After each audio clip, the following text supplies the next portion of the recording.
DigiLocker is anyways a very big tool which is helping the citizens of India. Kindly tell us more about it and how it is specifically helpful for the citizens of our states. See, as you have already said that DigiLocker has already being recognized. The basic idea of DigiLocker is to empower citizens. I mean, to make them feel a sense where they have control of their data.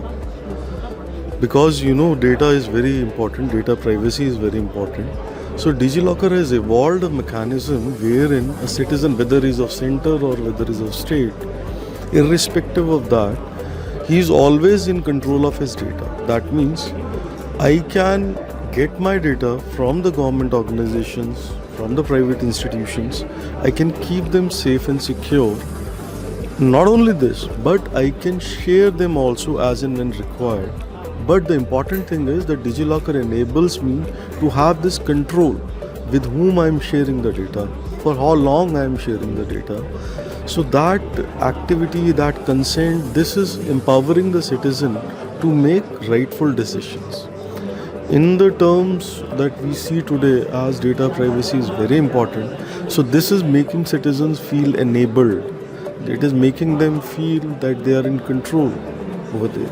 So this is how, and that is a very reflection of that is that we have around 33 crore users on DigiLocker platform as of now, and the number of documents that have been shared or went through DigiLocker platform, there are around 733 crores.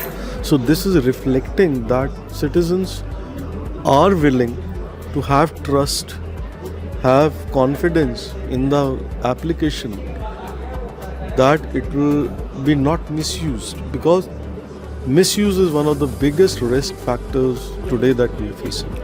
So, and in the nutshell, right now DigiLocker is catering to all type of documents. We have got around 700 type of documents, like not only driving license, PAN, these everybody knows. But if I am from a state where I have a document which is not available in other state, but it is important for the state, so DigiLocker has a mechanism to make these documents available to the state citizens also. So we have got very like trade license certificates, like we have got GPF statements, pension certificates. So the range of DigiLocker is encompassing a lot number of documents, and this is why it is being accepted by the citizens in a sense.